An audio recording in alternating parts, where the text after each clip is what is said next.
Welcome back to my subscribers, and hi to the viewers that found my channel.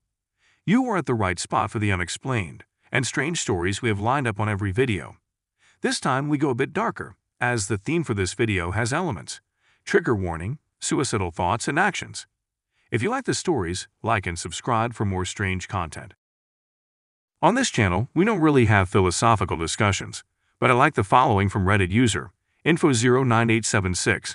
Most of it I think about daily and experience some of it. Maybe this is how everyone feels or thoughts of the collective consciousness. So here is some food for thought of how people are more irritable due to world changing. People are unconscious of the restlessness and irritability they're feeling, which is, in my personal opinion, why they lash out at you in small or shallow situations so frequently now. My friends and family seem on edge most of the time. Their change in consciousness is indirectly expressed through their inflamed egos, which consequently makes them more aggressive and defensive, because evolving consciousness scares the ego. It's almost like everyone is experiencing drafts whilst holding on to their old ways of being, which they're exhausted of yet can't leave. So there is always this resistance and tension in them, meaning their egos are more inflamed and hyperactive than ever, thus explaining why they're irritable at every small thing, wanting perfectionism, feeling victimized, needing stuff, blaming people, all ego traits. Everyone is aware consciously or unconsciously of how reality is being played through Mandela effects, déjà vus, the environment looking dreamy and fake, situations feeling bleak and different than how it was before, and they can't take it. People can't take feeling deluded and weirded out constantly, so they resist it. They refuse to be aware of it, act like nothing has changed, and continue like normal, whilst the feeling that life is not the same or is going to shit, and grows every day. And the resistance to it grows every day as well, until one day they all explode. There will be a potential mass emotional or spiritual crisis in the future, but it's for the betterment of humanity. Obviously, not entirely everyone will experience this, but I'm judging from the fact that a lot of people are awakening due to the age of Aquarius. Hi, I'm piefanart on Reddit. I think I died and hopped parallel worlds. Trigger warning for suicidal thoughts and actions. Please keep in mind that I sought therapy and am doing much better now. This has been bothering me since it happened a few months ago. At the time, I chalked my feelings up to being in an unhealthy mental state, but now I'm recovered and I still feel the same way. A few months ago, I got into a pretty serious fight with my partner. I'm not going to go into details because those aren't important, but I honestly thought he was going to leave me, and I went to end it all. I went to work like normal, but wasn't feeling good at all.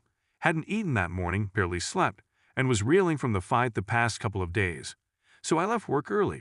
I didn't want to go home, so I drove around town for a while, trying to find a reason to go on living. I went to a thrift store and wandered for a bit before landing at the local park. I sat in my car until I was scheduled to get off from work and then drove from the park to the house. When I got to the house, the fight continued. After about an hour, I couldn't take any more, so I ran out the door, got in my car, and drove to the parking lot of the local grocery store. It was around midnight, and the store had been closed for a couple of hours.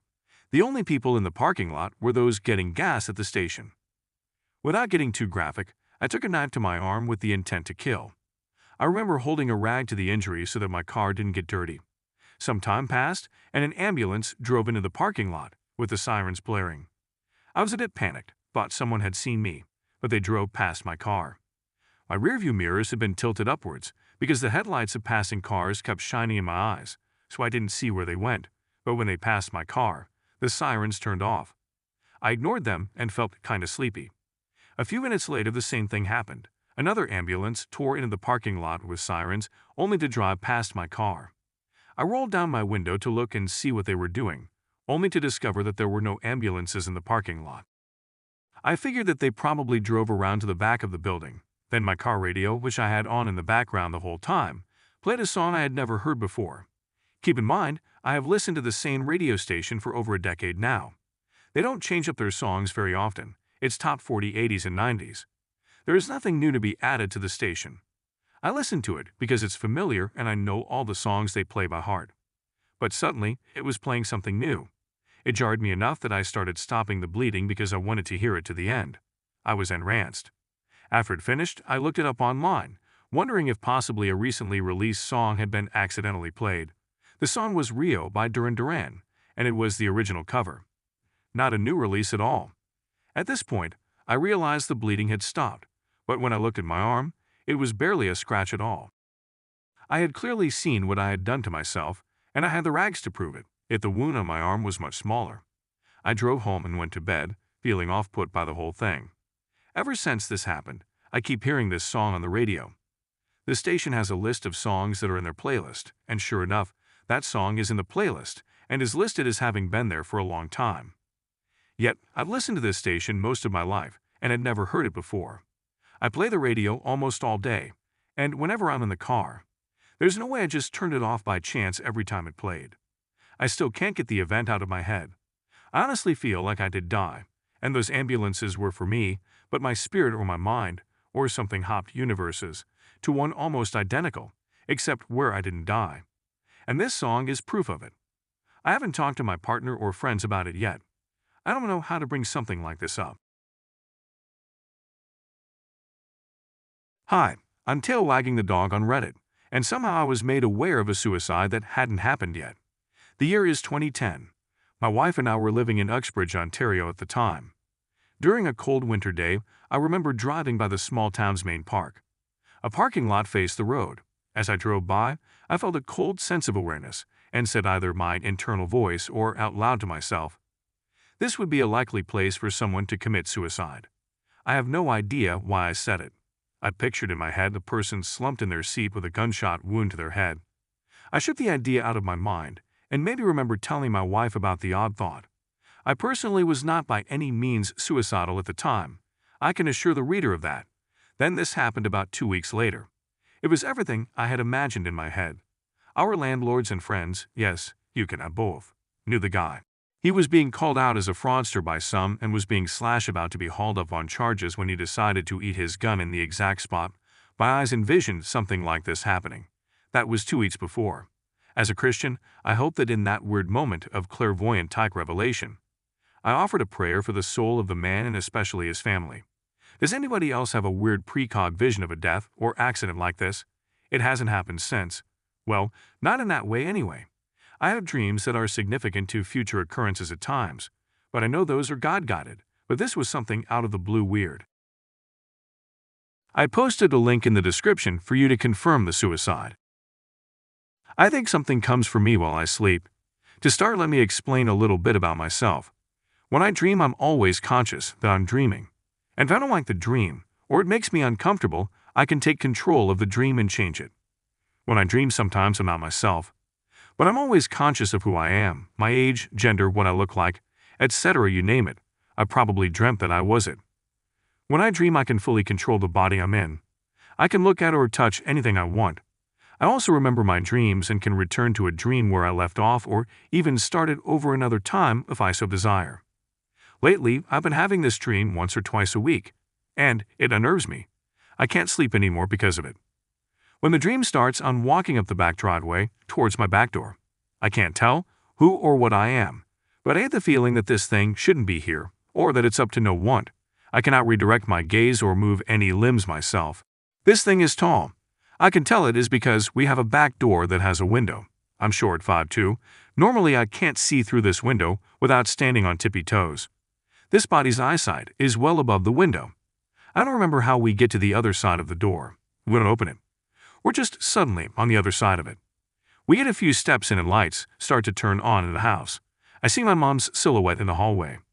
Suddenly I'm me again, and my mom is waking me up for school. Before she leaves, she looks at me and says, "There was something in the house last night. It was coming towards your room. Be careful." Abruptly, it feels like I'm thrown back into my own body and consciousness. My alarm clock reads 12:12, its dim light casting a faint green glow in the room. What gets unnerving is that I can't move my body. I can move my head, my eyes, and blink, breathe, but I can't move or speak. Then the part that terrifies me. I feel like there's something there, 5 to 6 feet away from the bottom of my bed, in the dark shadows behind my bedroom door. It felt menacing, dangerous. I felt like this presence wanted to hurt me. I feel like this is the thing that I was piggybacking off of in my dream. I'm like that for what feels like forever, but it was probably only a few moments. I can never go back to sleep after I have this dream. And every time I have it, this presence gets a few steps further into my home before my dream mom stops it. I don't want to sleep anymore. I'm terrified this thing is going to get me in my dreams and I don't know what's going to happen then. What does it want? I've never had a dream within a dream, and when my mom wakes me up, it feels so real. I have a moment of relief before I feel that absolute terror when she tells me to be careful. Remember when I said that I can recreate dreams? Well, I tried to recreate it. I was unsuccessful in recreating the dream exactly as it was. I went into the dream in the same spot, same time of day or late at night, but I had complete control of my body. I could look where I wanted and do what I wanted. I also didn't feel that sinister aura that I do when I have the dream. When I came to the back door, I was super tall. I tried really hard to recreate it exactly as it is. I did the whole pass-through of the door, then continued into the house. We have this big room. It used to be a back porch, but my grandfather converted it into a part of the house a while back. Where the sliding glass doors used to be is now a big open doorway with a step up that leads into the living room. From there you pass into the hallway, which is a big L. There's a bathroom door on the right. At the corner of the L that faces the entrance of the hallway is my parents' door. The corridor turns left at this point, and you find my bedroom door on the right and a third bedroom at the end of the path. Directly to the left of my door. I activated the mom at the point where my guest was at the last time I had the dream. The entrance to the hallway, it still didn't feel the same. And I had complete control. I even tried to recreate the second part of that dream. I could tell it was a dream this time. Normally this part of the dream feels real. The door opens, and my mom leans in and turns on the light. Then she stays there, hand over the switch, and looks at me very seriously. There was something in the house last night. It was coming towards your room. Be careful. I forced myself awake too. Normal wakefulness, no sleep paralysis. No feeling of foreboding, menace, or fear. I don't feel like I'm being watched. My guest isn't here. I can move just fine. I've been racking my mind, trying to figure out what this is. I don't really believe in ghosts, spirits, demons, anything supernatural really.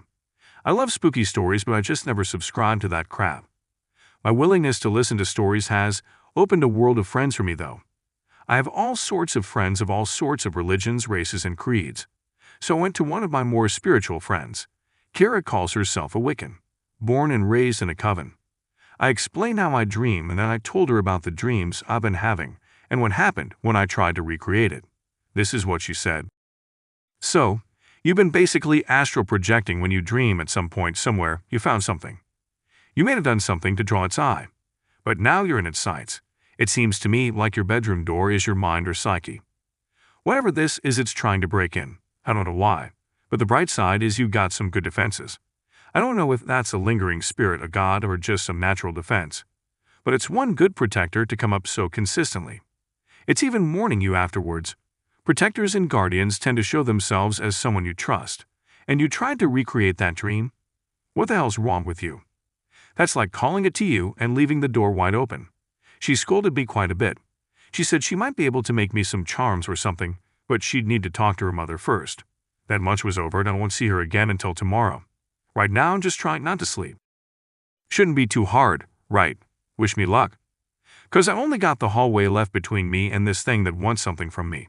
Let's hope if I do fall asleep that my guardian doesn't fail me tonight. I didn't bother to sleep last night. I didn't want to risk it. Today was the first day of winter break. Kara and I rode the public bus downtown to this little occult shop. She needed some supplies in order to make some protection and empowerment charms. We walked from the bus stop to the shop. It was only a couple of blocks, and Florida winters aren't that cold. Just a bit nippy. All right, Ray, we got to at least try to figure out what this thing is. If we know what it is, it'll be easier for me to make a charm specifically geared towards it. Kara had said as we trudged down the sidewalk. But how do we do that? Well, we can start with how it found you. Let's rule out a few things. I know you're fairly open-minded and non-judgmental of other people, but I also know you can be stupidly brave, especially with paranormal stuff you don't believe in yourself. Have you participated in any circles, card readings, seances? I can confidently say no. I laughed. How about Ouija boards? No, I continued to laugh. But then a thought struck me. How recently would this have to have occurred? I don't know. Why? Kara squinted suspiciously at me. Back in elementary school, I had this friend, Charlotte. We went to different middle schools, so you don't know her. Char and I used to see each other every summer for her birthday, And then we hang out on other school breaks sometimes. I haven't seen her since 9th grade.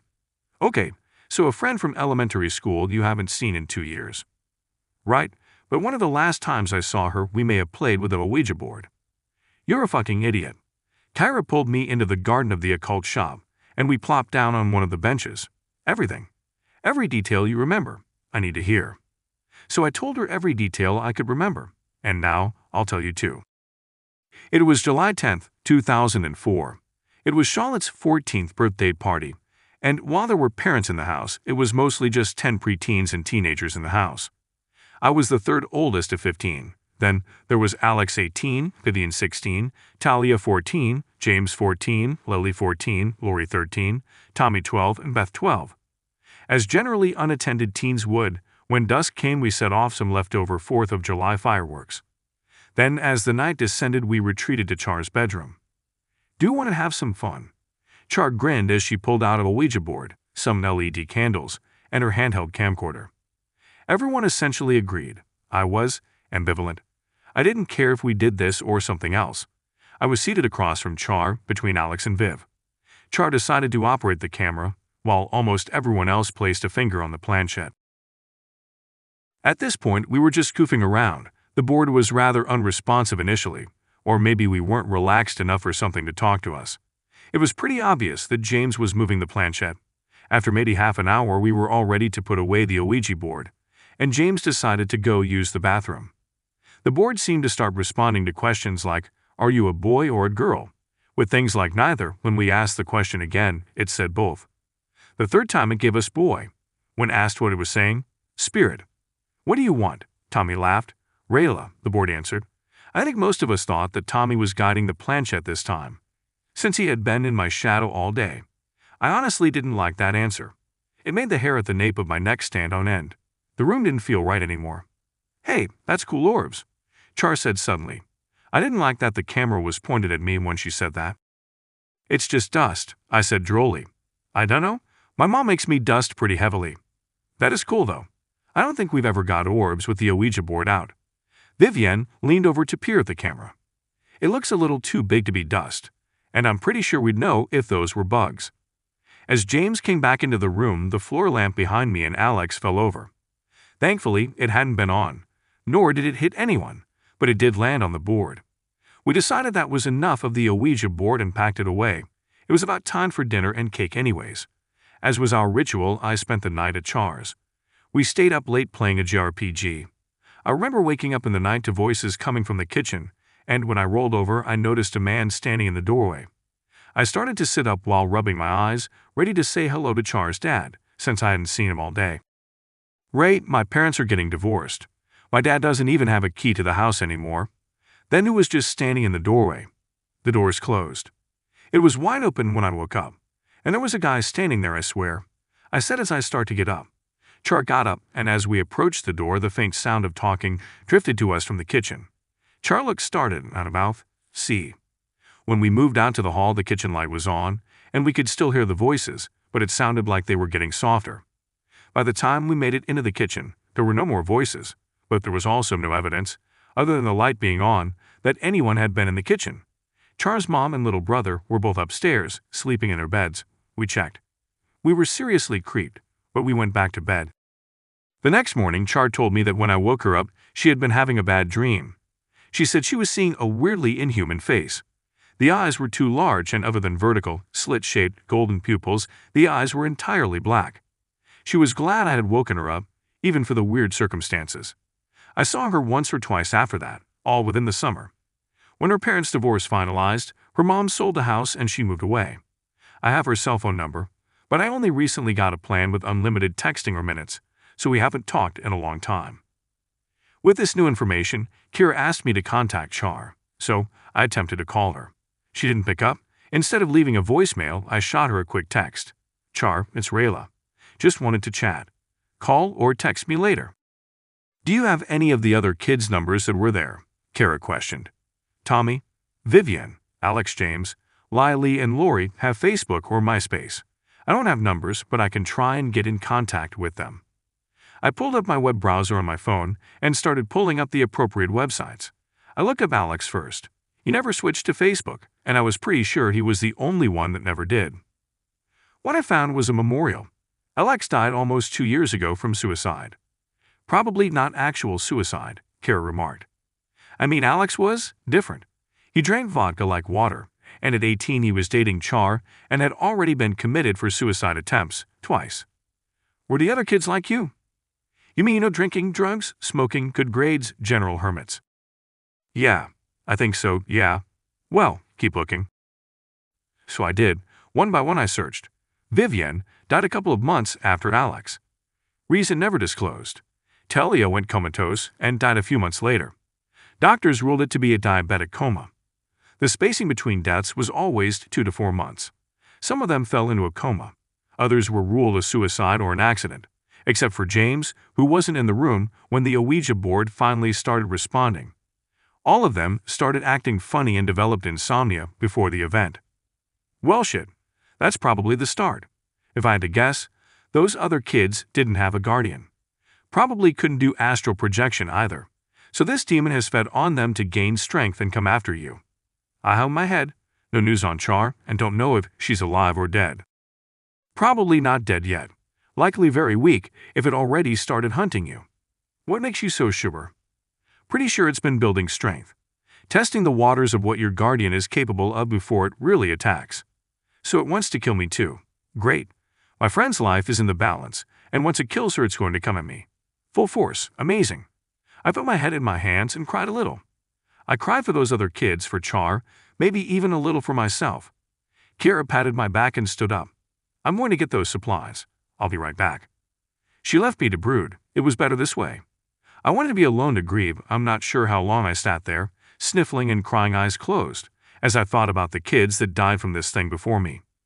When I opened my eyes, I was walking up to the back door of my house in the dead of night. This time it felt a little different. I still got the feeling that I was unwelcome and up to no good. But other than my own panic, I felt the demon's strength, its delight in my fear and anxiety. As always, we passed through the door and began to make our way slowly through the back room, over the step up, into the living room, and the hallway beyond. The further into the house we got, the more it felt triumphant. It got much further than it normally does at one time. From the entrance hallway, all the way to the corner of the corridor, where you have to turn. A total of maybe 8 feet. Normally my guardian stops only a few steps from where it was stopped the time before.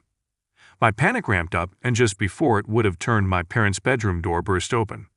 The light from beyond is brighter than ever before. Silhouetted there was someone. Not my mom. Definitely a woman. She wore a floor-length robe, and her dark hair cascaded past her hips. I could tell no other distinguishable features. You overstep, Dark Dweller, the guardian barked in an authoritative, unfamiliar voice. You do not belong in our light. She threw out her hand and light flooded out from behind her, until even she was obscured. Then I woke up immediately, to Kara to my face, with her short, dirty blonde hair, erect, hazel eyes wide with fear. Her hands were on my shoulders, and she was shaking me. Ray, wake up. Wake up. I'm here. I flailed at her and fully sat up.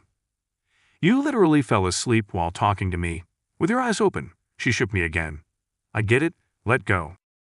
No, get up. You're coming inside with me. I can't leave you alone for even a second, and you need to keep moving. I don't want you falling asleep again. She dragged me to my feet and into the occult shop. I followed her around while she gathered herbs and other items. To be honest, I was in such a daze that I don't even know everything she purchased. I barely remember the bus ride back to Kara's place, or what she did with the supplies. She gave me some sealed pouches. I don't even know what was in them. She told me to keep one on my body at all times. Another needed to be placed under my pillow, and the third under my mattress. That night, for the first time in several months, I was able to sleep soundly, deeply, and most importantly, dreamlessly. It's been 5 days since Kara made me the charms that have helped me sleep. I guess 6 if you count the fact that it just passed midnight as I tucked myself into bed. I wasn't surprised when a text message alert pinged from my phone. I have some real night owls for friends. I pick up the phone with a grin, expecting a funny, Merry Christmas Eve text. That wasn't what I got. It was a message from an unknown number. This is Charles, Charlotte's father. We're reaching out to all of her friends. She was in a car accident with her boyfriend James, and it happened on the 18th. She nodded off behind the wheel.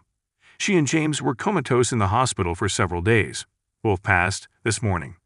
The wake and funeral dates are to be determined. We hope that you'll be able to attend to say goodbye to Char. My blood ran cold. I immediately tried to call Kara. No answer. I left a voicemail, then paced around my room for a while. I could just not sleep, right? All of the family activities and food had left me exhausted, though. I was still low on energy from the lack of sleep for several months, and I couldn't guarantee that I wouldn't nod off at some point. I managed to stay up for several hours before bone tiredness won out. Initially, I had normal dreams. This was a relief, and mentally I relaxed. Then Dreamy walked through a door, and it started. Exactly like the last time, walking up to the back door of my home on the deepest night. The feeling that I'm an intruder here. This time I was again feeling its emotions. I could tell that it felt very confident and triumphant. Then we were inside of the house. We passed from the back room to the living room and into the hallway. The biggest difference today is that the only door I saw not boarded up was the back door. All other doors I have laid eyes on up to that point were boarded completely over. This had never occurred before. I was horrified to realize that even my parents' bedroom door was not visible from all of the boards over it. The demon had cut my guardian off somehow. Its pace did not once change, the same slow, quiet, but relentless walk as it strode down the corridor and around the corner. A large, dark, shadowy hand stretched out and grasped the doorknob to my bedroom. I awoke screaming. My bedroom door burst open, and the light switch flicked on. My father stood disheveled in my doorway. "Peepers, you okay?" he queried. Then we were inside of the house. We passed from the back room to the living room and into the hallway. The biggest difference today is that the only door I saw not boarded up was the back door. All other doors I had laid eyes on up to that point were boarded completely over.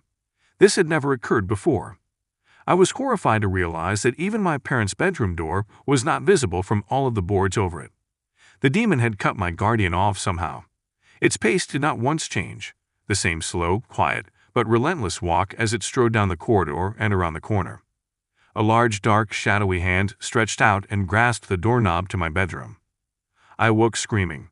My bedroom door burst open, and the light switch flicked on. My father stood, disheveled, in my doorway. "Peepers, you okay?" he queried. I took one look at my dad and burst into tears. I had so much terror, so much relief that it didn't get in. But I didn't want to sleep anymore. I noticed the pouch that I wore around my neck was open.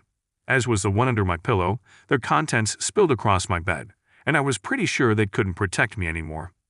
I moved to the edge of my bed to cry. My father came over and sat next to me. He tucked me up against his shoulder and softly sang what he had always sung to me. "Jeepers, creepers. Where'd you get them, peepers? Jeepers, creepers. Where'd you get them?" As he sang, his voice became softer and softer, while he leaned his head down to peer at my face. Before he said the last word in a tone of voice I'd never heard from my daddy before, at the same time raising his voice high enough that his breath blew harshly against my cheek. "Eyes." I swung my head to look at him, and his face was much closer than I realized. My vision was filled with his eyes. Wide, entirely black eyes with golden vertically slit pupils. Today was December 24th, 2006, and my name was Rael Weston. We've come to the end of the stories. I'm glad you like it. If you have any strange stories or unexplainable events, share within the comments, or if you'd like to have your story featured in my next collection, email stories scary152@gmail.com.